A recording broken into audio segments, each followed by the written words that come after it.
नमस्कार दोस्तों, गार्गी क्लासेस पर आपका स्वागत है। डेट आज की 10 दिसंबर 2021 और देख लेते हैं इंडियन एक्सप्रेस का एडिटोरियल आइडिया पेज से इंपॉर्टेंट आर्टिकल्स जो अभी हम इस वीडियो में डिस्कस करेंगे।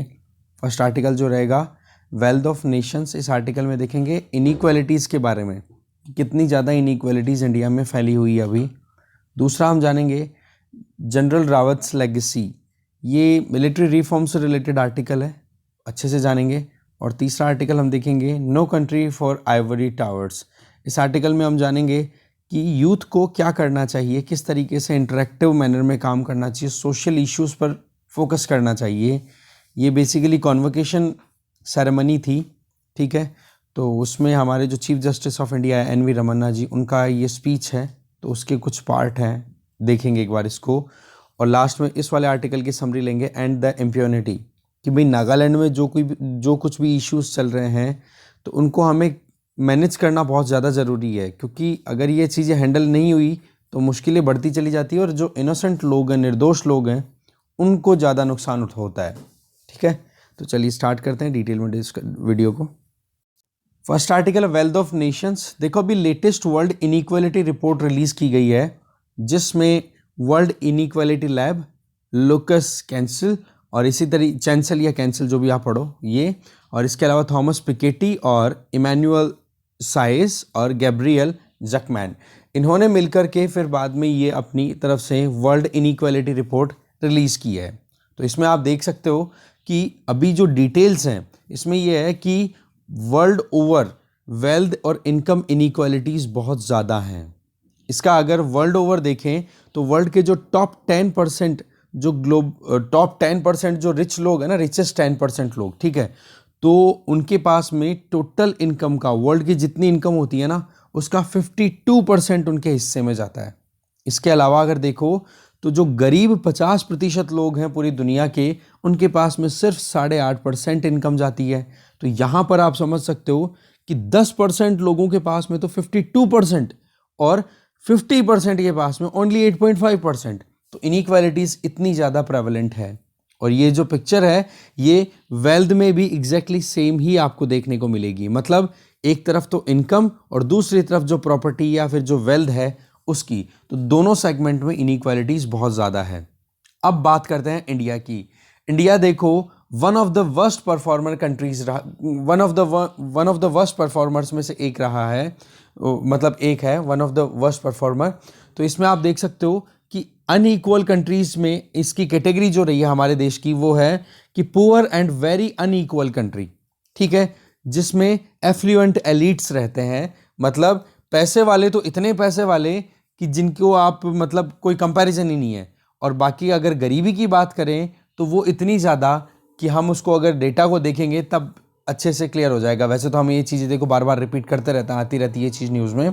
तो देखो इंडिया की अगर बात करें तो हमारे यहाँ पर टॉप 10 इंडिविजुअल्स की बात करें या फिर टॉप 1% इंडिविजुअल्स की बात करें, रिचेस्ट इंडिविजुअल्स, तो टॉप 10 के पास में टोटल इनकम की, नेशनल इनकम का कितना हिस्सा जाता है?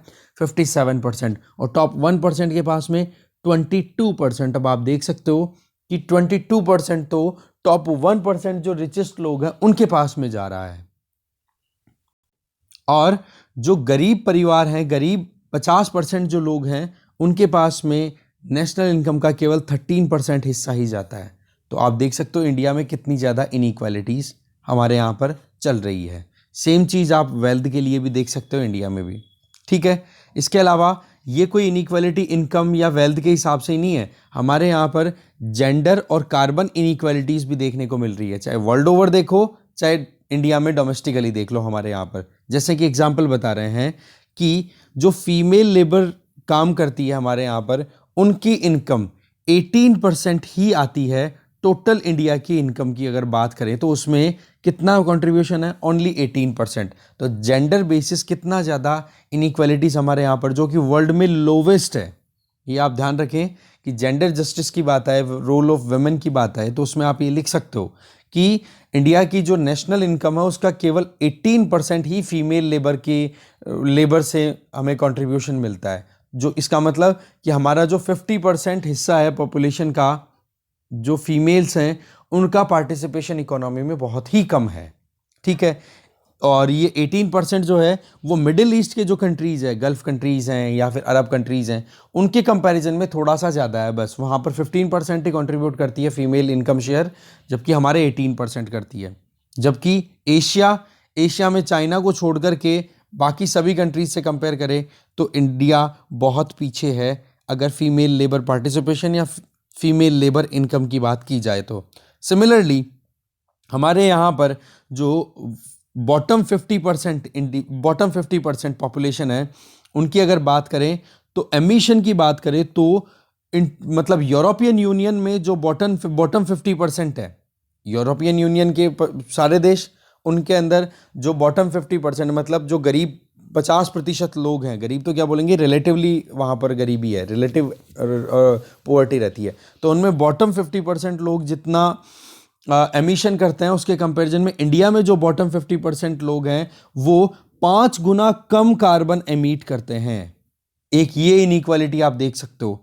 इसके आगे आप देखो कि यूएसए के कंपैरिजन में अगर देखें तो लगभग हमारे जो बॉटम 50% है उसके कंपैरिजन में यूएस के जो बॉटम 50% है वो 10 गुना से भी ज्यादा, आप देखो 10 गुना से भी ज्यादा एमिशन करते हैं, कार्बन एमिट करते हैं। तो इसका मतलब एमिशन पॉइंट ऑफ व्यू से भी, फीमेल लेबर फोर्स का जो इनकम पार्टिसिपेशन है वो भी, वेल्थ भी, इनकम भी, हर तरीके से इनइक्वालिटीज ग्लोबली देखने को मिल रही है। और सबसे बड़ी चीज, अगर इस पूरे डेटा में से इंडिया को अगर रिमूव कर दिया जाए, ठीक है, तो जो बॉटम में जो लोग हैं ना, उनकी इनकम ऑटोमेटिकली राइज हो जाएगी। इसका मतलब मोस्ट अनइक्वल कंट्रीज में से एक है इंडिया। ये चीज हमने अच्छे से देखी है अभी ऊपर डेटा के हिसाब से।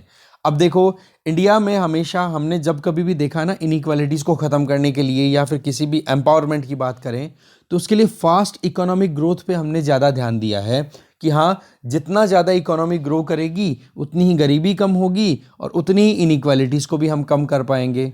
पर मुद्दा ये है कि सच्ची बात तो ये है कि 2017 तक, मतलब 2008 में जब ये ग्लोबल सब प्राइम क्राइसिस आए थे, तब से लेकर पूरा जीडीपी ग्रोथ है वो पूरी की पूरी मतलब बिगड़ी हुई है, तब से एकदम प्रॉपर ट्रैक पे नहीं है।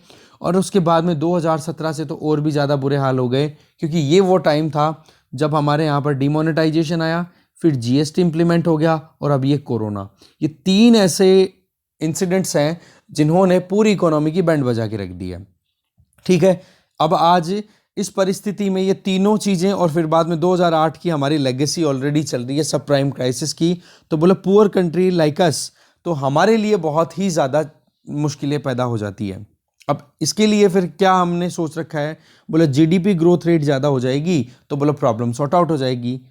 तो एडिटर यहाँ पर ये बोलना चाह रहे हैं कि गवर्नमेंट के सामने एक चीज़ तो क्लियर, क्या लेसन अंडरस्टैंड कर रखा है गवर्नमेंट ने कि भाई जीडीपी ग्रोथ पे हमें फोकस करना है, बट हमें थोड़ा सा इन डेप्थ अगर स्टडी करें तो पता पड़ेगा कि जीडीपी ग्रोथ रेट है ना, वो केवल इकलौती ऐसी कोई पैनेशिया रामबाण इलाज नहीं है जिससे कि इनइक्वालिटीज़ को हम टैकल कर सके। क्योंकि एजुकेशन और हेल्थ, ये दो, बाकी 3 और चीज़ें बोलता हूँ मैं, रोटी कपड़ा मकान स्वास्थ्य शिक्षा, ठीक है, बोले ये 5 चीज़ों को टैकल करने के लिए आप जीडीपी ग्रोथ पे फोकस करो तो क्या इक्वालिटीज़ आती हैं? ये बिल्कुल भी नहीं। आपने भी रमेश सिंह में या फिर नोट्स ज़रूर पढ़ लिए होंगे अब तक कहीं पे कि जीडीपी की लिमिटेशन, मतलब जीडीपी कैलकुलेट जो हम करते हैं ग्रॉस डोमेस्टिक प्रोडक्ट, इसकी क्या लिमिटेशन है, उसमें सबसे बड़ी जो लिमिटेशन आती है वो ये कि इक्वालिटी, भाई अब जीडीपी आपने पूरे इंडिया की देख ली कि हाँ जी $3 ट्रिलियन की हो चुकी है या हो जाएगी, तो वो $3 ट्रिलियन की जीडीपी का गरीबों के हिस्से में कितना आ रहा है, अमीरों के हिस्से में कितना आ रहा है, वो चीज़ पता नहीं पड़ता। इसका मतलब जीडीपी ग्रोथ रेट की या फिर जीडीपी डेटा की जो है वो लिमिटेशंस है, जिससे कि हम इक्वालिटीज़ को प्रमोट होते हुए तो कम से कम नहीं देख सकते। तो ये एक सेकेंड लेसन भी हमारे पास में अवेलेबल है। तो इसके लिए क्या किया जाए, गवर्नमेंट जो है ना वो क्वालिटी ऑफ डेटा को इंप्रूव करे कि वाकई में इनइक्वालिटी किन किन सेक्टर्स में अवेलेबल है या प्रेवलेंट है, जिससे कि हम उनको टारगेटेड मैनर में रिमूव कर सकें। ये चीज़ यहाँ पे बताई जा रही है। नहीं तो जीडीपी का नाम लेते चले जाएंगे, इनइक्वालिटीज़ खत्म नहीं हो रही है, गरीब गरीब होता चला जा रहा है, अमीर अमीर होता चला जा रहा है, तो इसकी वजह से बहुत ज़्यादा परेशानी होती चली जाएगी। एमिशन की बात भी कर ली और जेंडर गैप की भी हमने बात कर ली। ठीक है, आगे चलते हैं। नेक्स्ट आर्टिकल है general general Rawat's legacy article को लिखा है DS हुडा जी ने। देखो, हेलीकॉप्टर क्रैश होने की न्यूज़ आई, ये वाकई में शॉकिंग थी सबके लिए कि एक हमारी जो डिफेंस पर्सनल्स की अगर बात करें तो उनमें टॉप मोस्ट पोस्ट पे जो इंडिविजुअल थे उनका अचानक से हमारे बीच से चले जाना, ये वाकई में बहुत ही ज़्यादा शॉकिंग थी। तो सवाल ये है कि हम जनरल बिपिन रावत के लिए क्या अब मेमोराइज करेंगे या फिर क्या चीज़ें हमारे दिमाग पे इम्पैक्ट डालती रहेंगी, तो वो है आर्मी, इंडियन आर्मी में रिफॉर्म्स। देखो, जब से चीफ ऑफ डिफेंस स्टाफ का जो शुरुआत हुई 2019 से, तब से अभी तक ये पहले इंडिविजुअल थे जो कि इस पोस्ट पे डिप्लॉयड थे, अपॉइंटेड थे। ठीक है, तो इन्होंने अपने करियर में भी बहुत ज़्यादा कंट्रीब्यूशन दिया और जब से ये चीफ ऑफ डिफेंस स्टाफ बने हैं तब से इन्होंने जो हमारा डिफेंस सेगमेंट है इसमें बहुत सारे ऐसे चेंजेस ला दिए हैं जो कि आगे आने वाले टाइम पे गजब का काम करने वाले हैं। अब इसमें देख सकते हो, एक तो ये कि जो 3 सर्विसेज हैं मिलिट्री में या डिफेंस में, जिसमें एयरफोर्स, आर्मी और नेवी की तीनों की बात करते हैं, तो तीनों को जॉइंट करने की बात इन्होंने ही की थी कि कैसे भी करके हमें जो डिवीजन है उसको इंटीग्रेट करना होगा। ठीक है, इसके अलावा आप देख सकते हो कि इन्होंने अपनी तरफ से बोला कि हमारे यहाँ पर मतलब अभी आप देख सकते हो 17 सर्विस स्पेसिफिक कमांड एरियाज हैं, 17 सर्विस स्पेसिफिक कमांड एरिया, मतलब कहीं पर आर्मी देख रही है, कहीं पर नेवी देख रही है, कहीं पर मिलिट्री एयरफोर्स देख रही है। मतलब हर एक एरिया में अलग अलग जो डिप्लॉयमेंट है, अलग अलग हमारे जो 3 फोर्सेज है, 3 सर्विसेज है, उनके हिसाब से अलग अलग डीलिंग होती है। तो 17 सर्विस स्पेसिफिक कमांड एरियाज हैं। इसके अलावा एक tri service Andaman and Nicobar में कमांड एरिया है और एक हो गया आपका स्ट्रेटेजिक फोर्स कमांड जो कि न्यूक्लियर एसेट्स को टैकल करता है। तो ऐसे टोटल अगर देखें तो 17 तो हो गए सर्विस स्पेसिफिक, एक ट्राई सर्विस और एक हो गया न्यूक्लियर स्पेसिफिक जिसको स्ट्रेटेजिक फोर्स कमांड बोल रहे हैं। तो ऐसे 19 अलग अलग हमारे पास में कमांड एरियाज अवेलेबल हैं। अब इन 19 को अलग अलग सेपरेटली अगर ऑपरेट किया जाए तो आप समझ सकते हो कितना ज़्यादा चैलेंजिंग हो जाता है। 19 लोगों को जो कभी आमने सामने बैठ करके बात ही नहीं करे, उनको काम करवाना इतना मुश्किल होता है। तो ये तो 19 कमांड एरिया हो गए जिनके बीच में कोई इंटीग्रेशन नहीं होगा तो कितना चैलेंजिंग हो जाएगा। तो इन्होंने क्या बोल दिया कि बोला इन सब को आप थिएटर्स में डिवाइड करो, कंबाइंड करो, इनके बीच एक कॉम्बिनेशन लेकर के आने की जरूरत है, एक कोऑर्डिनेशन लाने की जरूरत है। इसी चीज के लिए इस पर्टिकुलर इंडिविजुअल को हम हमेशा याद रखेंगे। ठीक है, इन्होंने तीनों सर्विसेज को एक साथ ला करके 3 कमांड एरिया कॉन्सेप्ट दिया, 3 थिएटर्स का कॉन्सेप्ट दिया, जिसमें नॉर्दर्न थिएटर जिसको चाइना से हमें टैकल करने के लिए तैयार रखना है, दूसरा वेस्टर्न थिएटर जिसमें हम पाकिस्तान को हैंडल करेंगे, और तीसरा थिएटर हो गया नेवल मतलब जो हमारा मैरीटाइम थिएटर है वो। इन तीनों चीज़ों को अगर हम सही से मैनेज कर लेंगे तो कोई प्रॉब्लम नहीं आएगी। देखो यहाँ पर यही बताया हुआ है। ठीक है, इसके आगे अगर देखें, इन तीनों थिएटर्स में जिस भी आप कह सकते हो डिफेंस सर्विस का रोल आए, चाहे आर्मी हो, चाहे नेवी हो, चाहे फिर आपकी एयरफोर्स हो, तो हर एक जगह पे जिसकी जितनी ज़्यादा रोल होगी उसको उतनी ही रिस्पॉन्सिबिलिटी दे दी जाएगी। तो इसके साथ में एक दूसरे को कॉम्प्लीमेंट करते हुए जब एक कॉम्बैट ऑपरेशन कंडक्ट किया जाए या कोई ऑफेंस भी करना हो कि हमें किसी पे अटैक करना पड़े, तो उन चीज़ों के लिए हम रेडी हो सकें। तो ये एक कॉम्प्रिहेंसिव मैनर में अपनी प्लानिंग इन्होंने दी थी। इसके अलावा और इसी पे काम भी हो रहा है अभी। अब अगर देखें इंडियन एयरफोर्स की बात करें, अब इंडियन एयरफोर्स जो थी वो कैसे भी करके और एक सप्लीमेंट्री रोल ही प्ले किया करती थी, और उसको लेकर के विपिन रावत जी ने एक स्टेटमेंट भी दिया था रिसेंटली, बहुत कंट्रोवर्सी भी हुई थी कि इंडियन एयरफोर्स जो है वो केवल सप्लीमेंट ही कर सकती है। बट रीस्ट्रक्चरिंग जो है इंडियन एयरफोर्स की, उसकी भी शुरुआत यहीं से होती है कि जी हमें वाकई में इंडियन एयरफोर्स को साथ में लेकर के चलना होगा। ठीक है, कि एक तरफ आर्मी एक तरफ नेवी, ये तो ग्राउंड पे अपनी तरफ से ऑपरेशन कंडक्ट करेगी, पर ऊपर से एयर की बात करें तो वहां पर तो एयरफोर्स ही टैकल करेगी। ठीक है ना, तो ऐसे में जो प्रोफेशनल इंटरेक्शन होना चाहिए तीनों हमारे जो कह सकते हैं आर्मी, नेवी और एयरफोर्स के बीच में, वो यहीं से शुरू होती है। इन्होंने अपनी तरफ से आइडिया दिया कि इनके बीच में एक कॉम्प्रिहेंसिव मैनर में इंटीग्रेशन होना चाहिए, जिससे कि जॉइंट वार फाइटिंग अगर टैकल करनी हो, एक साथ मिलकर के लड़ाई करनी हो तो की जा सके। ठीक है, इसके अलावा इन्होंने सर्विस स्पेसिफिक प्लानिंग के लिए एक अपनी तरफ से कहा कि यहाँ पर देखो कि बहुत ज़्यादा ऑपरेशनल डेफिशिएंसीज देखने को मिलती है। कैसे? कि सीधी सी बात है कि चाइना से अगर फॉर एग्जांपल अगर लड़ाई हो LAC पे, लाइन ऑफ एक्चुअल कंट्रोल पे, या चाइना को टैकल करना हो, तो हमें हमारी नेवी को स्ट्रॉन्ग करने की ज़रूरत है। अब नेवी जितना स्ट्रॉन्ग होगी उतना ही हम इंडियन ओशियन पे हमारी पकड़ बना करके रखेंगे। तो चाइना के जो वेसल्स, जो एनर्जी सिक्योरिटी है वो इंडियन ओशियन से होते हुए फुलफिल होती है। तो वहीं पर अगर अगर नेवी स्ट्रांग होती है तो उस केस में चाइना अगर LAC पे कोई भी एग्रेशन दिखाए तो हमारी नेवी चाइना की सिक्योरिटी को थ्रेटन कर सकती है, एनर्जी सिक्योरिटी को थ्रेटन कर सकती है। तो इस तरीके से क्या हो गया, एक जॉइंट ऑपरेशन करवाना बहुत ही इंपॉर्टेंट हो जाता है। ठीक है, अब इसके लिए शिप्स हो, एयरक्राफ्ट्स हो, टैंक्स हो, इन सबको इंटीग्रेटेड मैनर में काम करवाने की जरूरत है। और आज तो आपको पता है कि केवल ट्रेडिशनल वॉरफेयर ही नहीं बच गया है। ट्रेडिशनल के अंदर जो कन्वेंशनल वॉरफेयर है वो तो आ ही गया, उसके अलावा न्यूक्लियर भी आ गए। पर आज के जो नए सिनेरियो की बात करें तो information warfare, cyber security issue और साइकोलॉजिकल ऑपरेशंस, एक दूसरे को टेंशन देना, केवल सिग्नल देते रहना, तो ये भी अपने आप में बहुत चैलेंजिंग इश्यूज बन रहे हैं। तो यहां पर एक इंटीग्रेशन लाना बहुत ही इंपॉर्टेंट हो जाता है। देखो, इसमें कोई किंतु नहीं है, कोई डाउट नहीं है कि इंफॉर्मेशन जो है वो एक नया डोमेन है लड़ाई का। ठीक है, और इंफॉर्मेशन की डोमिनेंस है ना, वो ही कहीं ना कहीं सिचुएशन को और ज्यादा मुश्किलों में कन्वर्ट कर देता है। क्योंकि सीधी सी बात है, ग्रे जोन जिसको हम सीधा नहीं देख सकते और छुप करके होती है वॉरफेयर, कि कहीं पर भी किसी भी कंट्री के खिलाफ में क्या नरेशन चल रहा है, कहीं पर किसी भी कंट्री के खिलाफ में क्या मुद्दे उठाए जा रहे हैं, मीडिया में क्या न्यूज़ प्रेवलेंट है, कोई भी किस तरीके से जो स्टैब्लिशमेंट है, फॉर एग्जांपल गवर्नमेंट के खिलाफ, गवर्नमेंट को वीक बनाने के लिए या फिर मिलिट्री को डिफेम करने के लिए किस तरीके की न्यूज़ है वो फैलाई जा रही है, और वो जो न्यूज़ फैलाई जा रही है वो कितनी इफेक्ट है और कितनी मिस इन्फॉर्मेशन है, कितनी डिसइंफॉर्मेशन है। डिसरप्शन को राइज करने के लिए सूचना का प्रसारण डिसइंफॉर्मेशन कहलाएगा। ठीक है, तो ये सबसे बड़े चैलेंजेस अभी निकल के आ रहे हैं। तो इंडियन मिलिट्री तो देखो इस चीज़ के लिए बहुत ही लेट हुई इस फील्ड के ऊपर टैकल करने के लिए, जब से हमने डिफेंस साइबर एजेंसी, जो कि चीफ ऑफ डिफेंस स्टाफ के अंडर में ही ऑपरेट करती है, ये एजेंसी इसीलिए हमने स्टार्ट किया, जो कि अपने आप में एक अच्छा कदम है, चाहे लेट हो, देर आए दुरुस्त आए, पर हाँ आ तो गई।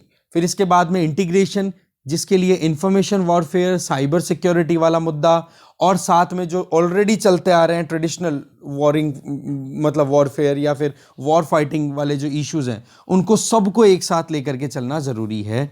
नहीं तो एक कंट्री, चाइना से अगर हमारा कॉन्फ्लिक्ट है तो चाइना हमारे देश को डिफेम करने के लिए कुछ भी कर सकता है। तो ऐसे में हम किसी भी चीज़ को एक तरीके से फॉर ग्रांटेड नहीं ले सकते। ठीक है, तो ऐसे में इंटर सर्विस प्रायोरिटाइजेशन फिक्स करना ज़रूरी है। देखो सीधी सी बात है, अगर तीनों सर्विसेज को एक साथ लेकर के और फिर बाद में अगर इनकी प्रैक्टिस कराई जाए और उनको लॉजिस्टिकल सपोर्ट दिया जाए और उसी के हिसाब से इम्प्लीमेंट किया जाए, अगर कहीं पर भी कोई इमरजेंसी केस आता है तो वहाँ पर जो रिसोर्सेज की डुप्लीकेशन है वो एक बच जाएगी।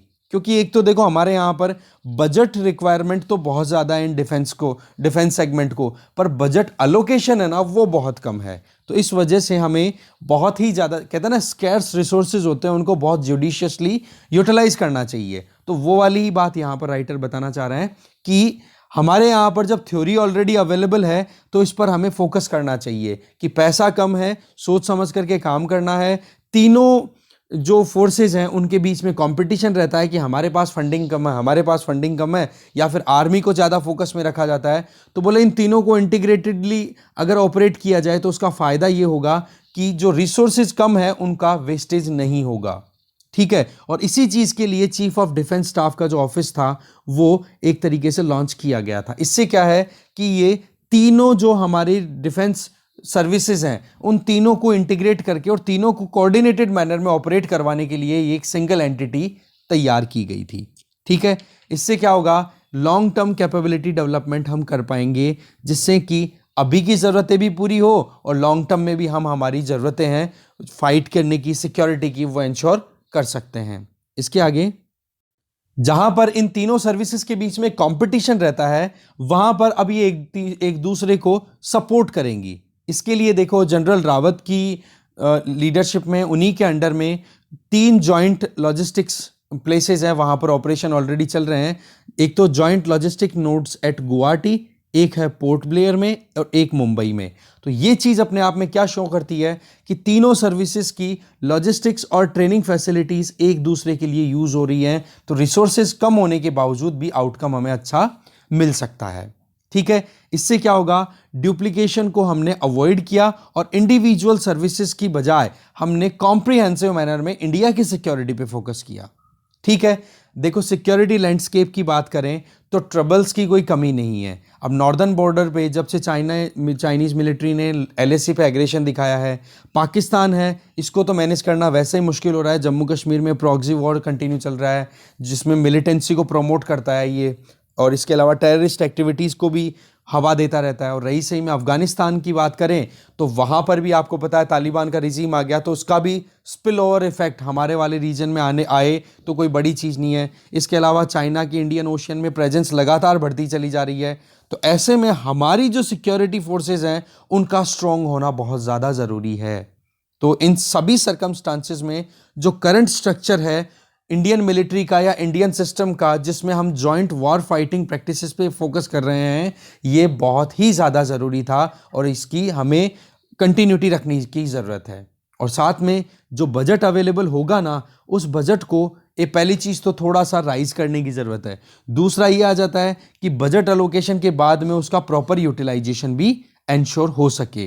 तो देखो जनरल बिपिन रावत ने जो मिलिट्री रिफॉर्म शुरू किए हैं उनका बहुत ज़्यादा इंपॉर्टेंस है। ठीक है, और आज तो चलो हमारे बीच में जनरल बिपिन रावत नहीं है, पर हम इस मोमेंटम को बिल्कुल नहीं खो सकते और हमें खोना भी नहीं चाहिए जो अभी रिफॉर्म्स की हम बात कर रहे हैं उनको।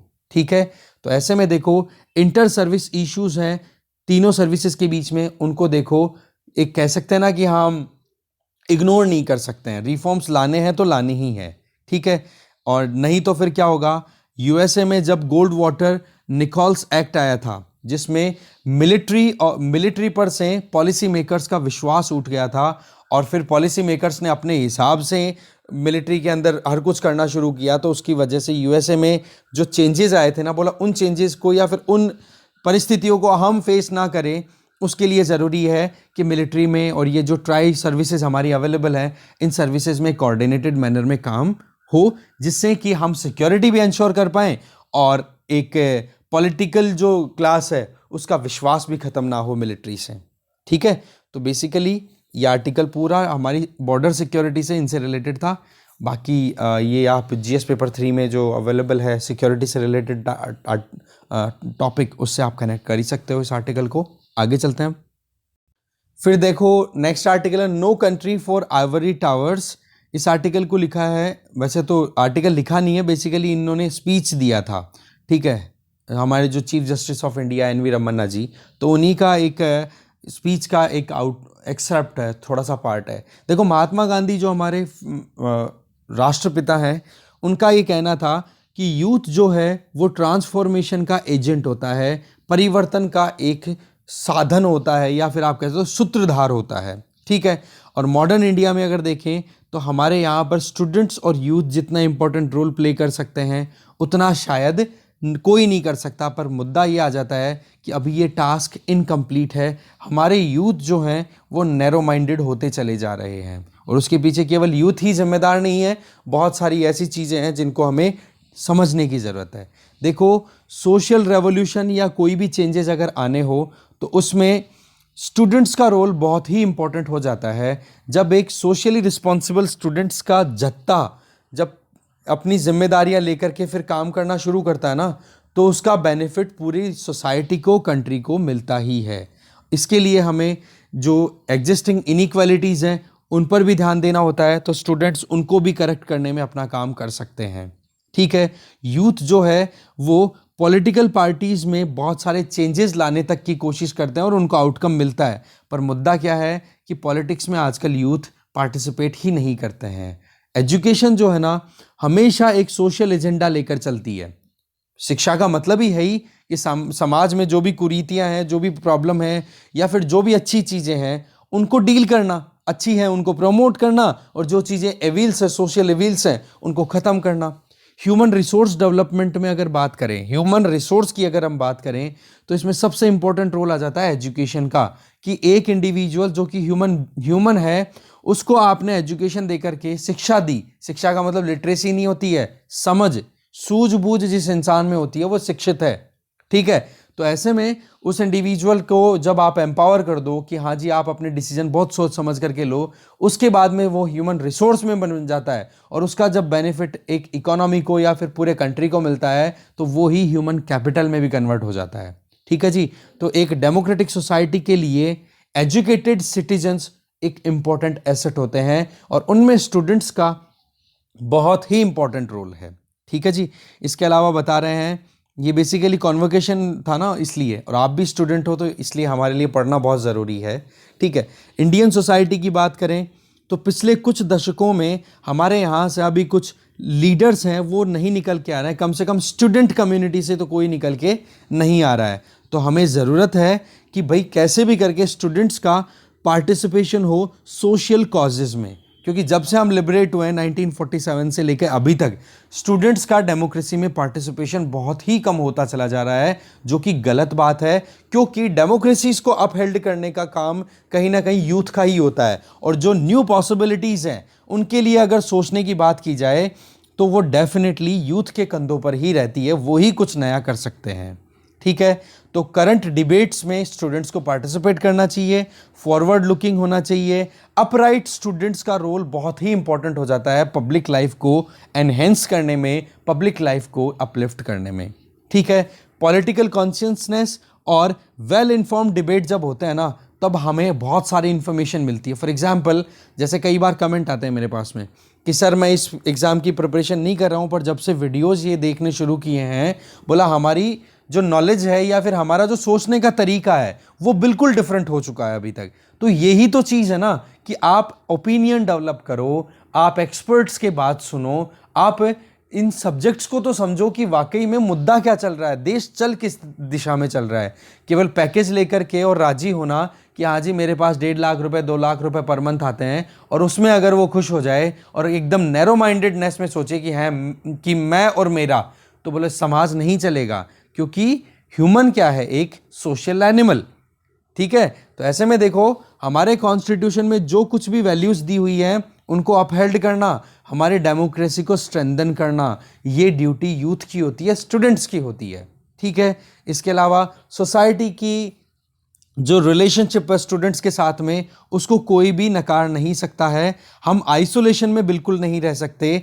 आज जिन वैल्यूज़ की हम बात कर रहे हैं, जिसकी वजह से आज मैं आपको पढ़ा पा रहा हूं और आप पढ़ पा रहे हो और एनवी रमन्ना जी अपना आर्टिकल लिख पा रहे हैं, उन वैल्यूज़ की अगर बात करें तो स्टूडेंट उनका गार्जियन है। जैसे कि freedom, justice, equality, ethics, social equilibrium, बोले ये सारी चीज़ें हैं जिसके चलते हम एक दूसरे के लिए जान देते हैं और रहते भी एक दूसरे के साथ में खुशी खुशी।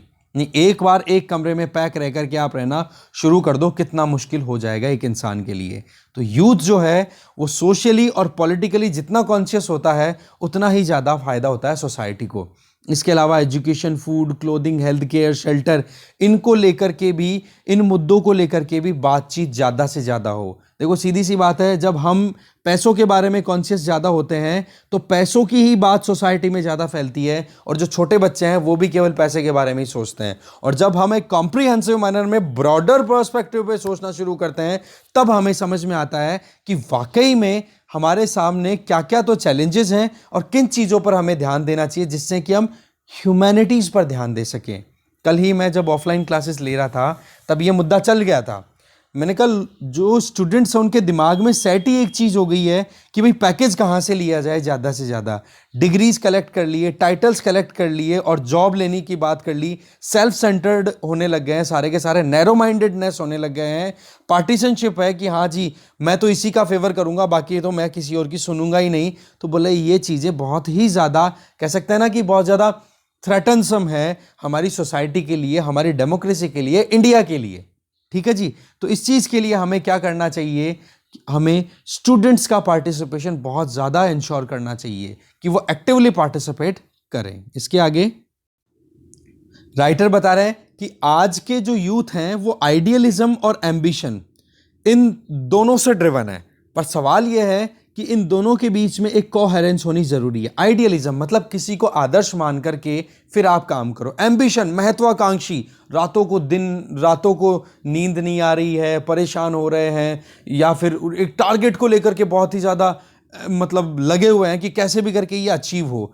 तो बोले इन दोनों के बीच में एक कोहेरेंस होनी चाहिए, एक अच्छी रिलेशनशिप होनी चाहिए, तब जाकर के आप एक अच्छी जिंदगी जी पाओगे और टारगेट्स भी तभी अचीव होंगे। जैसे कि यहां पर बोल रहे हैं कि आइडियलिज्म बिना एम्बिशंस के अगर करोगे तो आपको कुछ हाथ नहीं लगने वाला है। हाँ यार, पढ़ना चाहिए, बहुत ज़रूरी है आईएएस बनने के लिए, पर सवाल ये है कि आपके अंदर एम्बिशंस ही नहीं है, महत्वाकांक्षा ही नहीं है कि मुझे कितने सालों के अंदर ये एग्ज़ाम क्रैक करनी है या मेरा क्या प्लान रहेगा, तो क्या आपको कुछ मिल पाएगा? बिल्कुल भी नहीं। अब आ जाओ उल्टा केस, एम्बिशंस बिना किसी आदर्शता के, बिना किसी आइडियलिज्म के, ये ज़्यादा खतरनाक हो जाती है। ये तो ऐसा हो गया कि जैसे आतंकवादी, जो कि एक बहुत ही टॉप क्लास का साइंटिस्ट ओसामा बिन लादेन है ना, और पाकिस्तान के मुझे नाम याद नहीं आ रहा वो कौन से खान थे, कादिर खान समथिंग कुछ नाम, अभी हमने देखा था उनका डिमाइस भी हो गया। तो वो इंडिविजुअल जिसने न्यूक्लियर फैसिलिटी को चोरी कर लिया और फिर बाद में डर ये लगा रहता है एनी टाइम कि कहीं आतंकवादियों के हाथ ना लग जाए ये जो न्यूक्लियर बॉम्ब्स हैं, नहीं ऐसे तो बर्बाद कर देंगे वो। तो ऐसे में किसी भी इंडिविजुअल के हाथ में अगर मतलब एम्बिशियस है बहुत ज़्यादा, मतलब कुछ भी करने को तैयार है, कम करने मरने को रेडी है, पर उसके पास में कोई आइडिया नहीं है, कोई आइडियलिज्म नहीं है, आदर्शता उसके दिमाग में नहीं है, तो बोले वो खतरनाक साबित हो जाती है ऐसे में। तो बोले एक हार्मोनियस और पावरफुल कॉम्बिनेशन होना चाहिए आइडियलिज्म का और एम्बिशंस का, क्योंकि हमारे यहाँ पर भी यही मुद्दा कुछ निकल के आ रहा है। आज अगर देखा जाए तो हमारे यहाँ पर स्कूल कॉलेजेस, यहाँ पर जो कुछ भी सिखाया जाता है वो इसीलिए तो सिखाया जाता है ना कि आप अपनी सोसाइटी के लिए कुछ अच्छा कर सको। पर आज की परिस्थितियाँ ये देखें तो प्रोफेशनल कोर्सेज के ऊपर ध्यान दें तो ह्यूमैनिटी और नेचुरल साइंस की बजाय ज़्यादा फोकस किया जाता है पैसे पे। सेल्फ सेंटर्ड हो चुके हैं सब लोग। एक जॉब अपॉर्चुनिटी, ठीक है, बच्चों को एग्जाइल में भेज दिया जाता है, रेजिडेंशियल स्कूल्स में डाल दिया जाता है, कोचिंग सेंटर्स में डाल दिया जाता है, पूरा दिन सुबह से लेकर शाम तक वो अपनी ज़िंदगी का 24 घंटा जो बहुत इंपॉर्टेंट है उसमें से 8-8 10-10 घंटे कोचिंग सेंटर में बैठते रहते हैं, और उनको ये ही नहीं पता है कि रियल में तो क्या हो रहा है और वो किताबों में क्या पढ़ रहा है। बस टारगेट क्या हो रहा है कि कैसे भी करके हमें अचीव करना है हमारा गोल। ठीक है जी, तो ये जो सफोकेटिंग एटमॉस्फेयर है ना, ये सबसे ज़्यादा मुश्किलें पैदा कर रहा है। यूँ मानो कि बच्चों को जेल में डाल करके और उनको टॉर्चर करके और उनकी एक तरीके से जो सोचने की क्षमता है उसको ख़त्म करने की कोशिश की जा रही है, या फिर जो सोशल इंटरेक्शन होना चाहिए वो प्रॉपर नहीं हो पा रहा है। तो ऐसे में देखो, स्टूडेंट्स जो कि प्रोफेशनल यूनिवर्सिटीज़ में एंटर हो रहे हैं वो क्लासरूम लर्निंग पे ज़्यादा ध्यान दे रहे हैं, बजाय के उस क्लासरूम से बाहर की जो दुनिया है जहाँ पर उनको एक्चुअल में डील करना है उसके बारे में उनको इतना पता है नहीं। तो राइटर जो है वो ये कहते हैं कि मेरा खुद का ऑब्जर्वेशन है कि शक्ति और जिम्मेदारी ये दोनों स्टूडेंट और यूथ दोनों के पास में अपने आप में बहुत ही अच्छे तरीके से अवेलेबल है। देखो, पावर के साथ में रिस्पॉन्सिबिलिटी आती है। पॉलिटिकल थ्योरीज में भी कभी पढ़ोगे तो आपको ये क्लियर हो जाएगा कि जिसके हाथ में पावर है उसकी रिस्पॉन्सिबिलिटी भी है, रिस्पॉन्सिबिलिटी है तो भाई अकाउंटेबिलिटी भी आपको इंश्योर करनी पड़ेगी कि जी हाँ, आपको अधिकार किस बात के मिले हैं, अथॉरिटी किस बात की मिली है, कुछ जिम्मेदारियां हैं तभी तो एक स्पेशल रिस्पॉन्सिबिलिटी है यूथ और स्टूडेंट्स के कंधों पर, बोलो वो बिल्कुल भी इग्नोर मत करो। तो लॉयर स्टूडेंट्स की बात यहाँ पर थी। ये कॉन्वोकेशन जो था वो एक आप कह सकते हो, यहाँ पर कॉलेज का नाम भी दिया हुआ है, ये देख सकते हो, नेशनल लॉ यूनिवर्सिटी दिल्ली, वहाँ पर कॉन्वोकेशन सेरेमनी थी, उसमें कल का ही ये एड्रेस है, उसमें उन्होंने बोला। तो ऐसे में यूएस के former president John F Kennedy का एक कोट है, वो यहाँ पर बता रहे हैं राइटर, वो ये कि हम कंट्री के लिए क्या कर मतलब ये कंट्री आपके लिए क्या कर सकता है, इसकी बजाय ये सोचना चाहिए कि आप कंट्री के लिए क्या कर सकते हो। ये अपने आप में बहुत इंपॉर्टेंट कोट है। एजुकेशन के ऊपर लिखना हो तो ये इतना शानदार आर्टिकल था, यूथ के ऊपर लिखना हो बहुत ही गजब आर्टिकल था। ऐसे में बहुत हेल्प मिलेगी इस आर्टिकल से आपको। ठीक है, बाकी तो देखो ये लॉयर्स पे ज़्यादा फोकस्ड बोल रहे हैं, कि बोलो कॉन्स्टिट्यूशन को अपहेल्ड करना, कॉन्स्टिट्यूशन को प्रोटेक्ट करने के लिए जो जुडिशरी है उसकी बात करें, इंडिपेंडेंट जुडिशरी है उसको बात करें, रूल ऑफ लॉ को मेंटेन करने की बात करें, तो बोलो लॉयर्स का बहुत इंपॉर्टेंट रोल है। आप इस चीज़ को बिल्कुल भी इग्नोर ना करें, ठीक है। लॉयर्स हैं वो सोशल आर्किटेक्ट्स होते हैं, क्योंकि एक तरफ जहाँ पर ये लीगल प्रोफेशनल्स हम मतलब जो सोसाइटी में हार्मनी है उसको प्रमोट करना चाहते हैं, रूल ऑफ लॉ को मेंटेन करते हैं, लॉज का इनको पता रहता है, तो बोला आपको अपना खुद का जो ज्ञान है वो सोसाइटी के, समाज के कल्याण के लिए यूज करना चाहिए। ये चीजें यहाँ पर राइटर के द्वारा बताई गई है। आगे चलते हैं। देखो लास्ट आर्टिकल है एंड द इम्प्यूनिटी। ये नागालैंड में जो अभी आपको पता है कि वहां पर 13 सिविलियंस की डेथ हो गई थी आर्मी ने जब फायर किया था, तो इसी चीज को फिर से रिकॉल कर रही है राइटर। तो ये चीज़ें देखो हमने ऑलरेडी देख ली है कि armed forces special power act AFSPA को रिपील करने की बात की गई है, ठीक है ना। तो इस मुद्दे के बारे में हमने पूरा एक्सप्लेन पेज डिस्कशन किया था पूरा डिटेल में कि ये कॉलोनियल एरा का लॉ था जिसको हमारे first prime minister Jawaharlal Nehru ji ने कंटिन्यू करने का डिसाइड किया। फिर पहले तो ऑर्डिनेंस आता है, फिर 1958 में ये एक्ट नोटिफाई कर दिया जाता है और तब से लेकर अब तक ये एक्ट कहीं ना कहीं अलग अलग स्टेट्स में ऑपरेट कर रहा है, ठीक है। अब देखो बात यह है कि नागालैंड में ये अफ्स्पा जो एक्ट था ना, ये क्विट इंडिया मूवमेंट को टैकल करने के लिए लाया गया था, ओके। इसके अलावा आप देख सकते हो कि नागालैंड में जो अभी ये इंसिडेंट हुआ है इसके पीछे मतलब अफ्स्पा एक्ट जो है उसमें आर्मी पर्सनल्स को कुछ पावर एंड कुछ अथॉरिटी दे दी जाती है, तो उसके बेसिस पे वो एक्शन लेते हैं।